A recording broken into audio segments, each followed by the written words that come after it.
అమరజీవి శ్రీ పొట్టి శ్రీరాములు 125వ జయంతి సందర్భంగా ఆ మహనీయుడికి ఘన నివాళులు అర్పించారు కేంద్ర మంత్రి రామ్మోహన్ నాయుడు. తెలుగు ప్రజలు స్వాభిమానంతో జీవించాలనే సంకల్పంతో ప్రత్యేక తెలుగు రాష్ట్రం కోసం 58 రోజుల ఆమరణ నిరాహార దీక్ష చేసి ప్రాణత్యాగం చేసి దేశంలో భాషా ప్రయుక్త రాష్ట్రాలకి పునాది వేసిన మహనీయుడు పొట్టి శ్రీరాములు అని గుర్తు చేశారు. ఆయన త్యాగం తరతరాలకు స్ఫూర్తినిస్తోందన్నారు.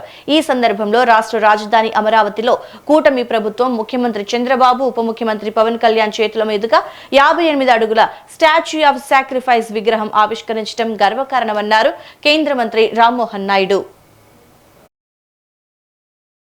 పొట్టి శ్రీరాములు గారి 125వ జయంతి సందర్భంగా ఆ మహనీయుడిని గుర్తు చేసుకుంటూ వారికి నివాళులు అర్పిస్తున్నాను. పొట్టి శ్రీరాములు గారి పేరు వినగానే మనందరికీ కూడా గుర్తు వచ్చేది ఆంధ్ర రాష్ట్ర సాధన కోసం వారు చేసిన ఆమరణ నిరాహార దీక్ష మరియు ప్రాణత్యాగం.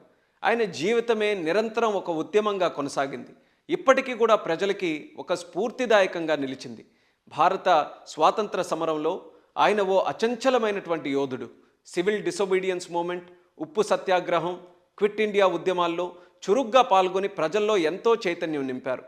హరిజనోద్ధరణ కోసం, హరిజనుల దేవాలయ ప్రవేశం కోసం, ఖాదీ ప్రచారం కోసం, మద్యపాన నిర్మూలన కోసం, పారిశుద్ధ్య కార్మికుల హక్కుల కోసం ఆయన చేసిన పోరాటం కూడా అసామానమైనదని గుర్తు చేస్తున్నాను.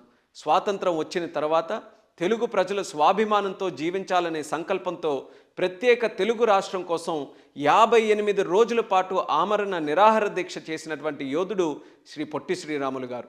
చివరికి ప్రాణత్యాగం చేసి దేశంలో మొట్టమొదటిసారి భాషా ప్రయుక్త రాష్ట్రాలకు పునాది వేసిన మహనీయుడు కూడా మన పొట్టి శ్రీరాములు గారు.